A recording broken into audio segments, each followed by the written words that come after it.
और अब बात करेंगे माफिया की वांटेड बेगम शाइस्ता की। 50,000 की इनामी शाइस्ता 5-5 लाख के इनामी 3 शूटर सहित फरार है।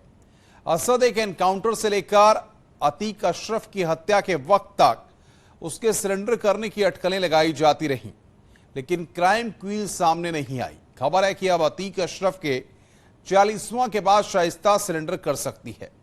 सूत्रों की माने तो अगले 24 घंटे इस लिहाज से अहम हैं जब शाइस्ता पुलिस के सामने सरेंडर कर सकती है।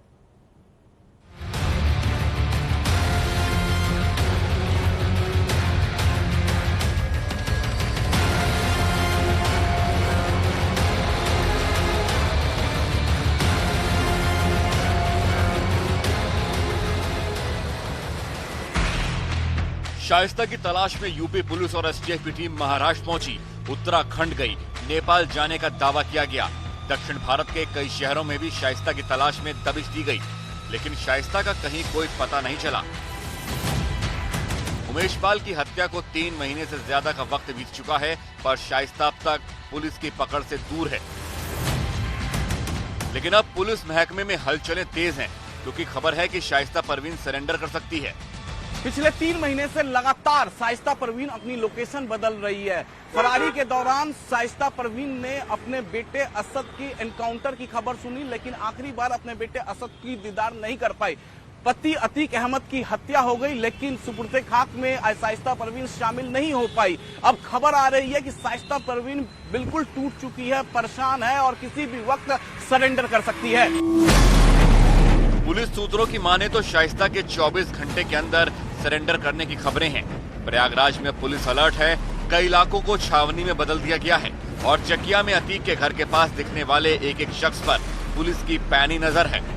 सूत्रों के मुताबिक शाइस्ता परवीन बिल्कुल टूट चुकी है और किसी भी वक्त सरेंडर कर सकती है और लिहाजा प्रयागराज पुलिस ने चकिया इलाके के आसपास हेवी डिप्लॉयमेंट कर दी है।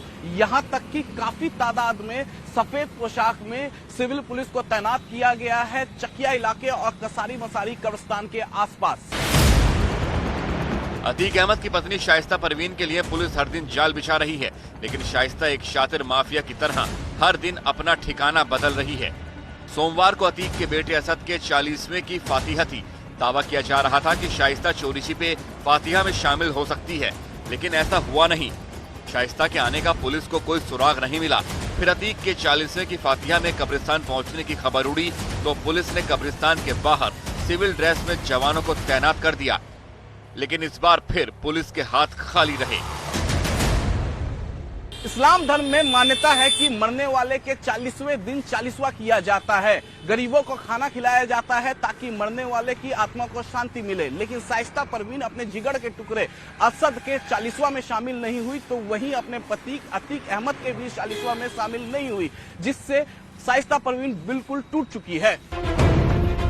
कुछ दिन पहले गुप्त जानकारी के बाद यूपी पुलिस की टीम मुंबई गई थी। कई दिन छापेमारी के बाद पुलिस की टीम खाली हाथ वापस लौट आई।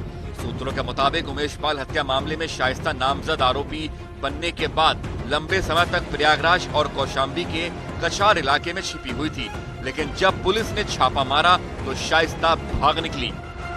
प्रयागराज पुलिस ने जैसे ही शाइस्ता परवीन को उमेश पाल हत्याकांड में नामजद आरोपी बनाया, उसके बाद शाइस्ता परवीन प्रयागराज और कौशाम्बी के कछार इलाकों में ही सबसे ज्यादा दिनों तक छिपी हुई थी। उसके बाद खबर आई कि शाइस्ता परवीन मुंबई फरार हो गई है, लेकिन मुंबई के बाद कहां गई इस बारे में अभी तक किसी को कुछ नहीं मालूम है। पुलिस लगातार शाइस्ता परवीन को गिरफ्तार करने के लिए दबिश दे रही है, तो वहीं शाइस्ता परवीन के करीबी और मददगारों को लगातार रडार पर लिए हुए है।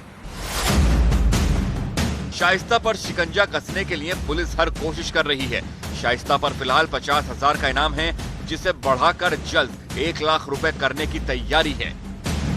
शाइस्ता परवीन पर नकेल कसने के लिए प्रयागराज पुलिस रोज नए नए पैतरा अपना रही है। अब सूचना है कि प्रयागराज पुलिस जल्द ही शाइस्ता परवीन की इनामी राशि 50,000 से बढ़ाकर 1 लाख करने वाली है, ताकि उस पर दबाव बढ़े और वो पुलिस के सामने पेश हो जाए। यूपी पुलिस और एसटीएफ के रडार पर शूटर साबिर और गुड्डू मुस्लिम भी हैं।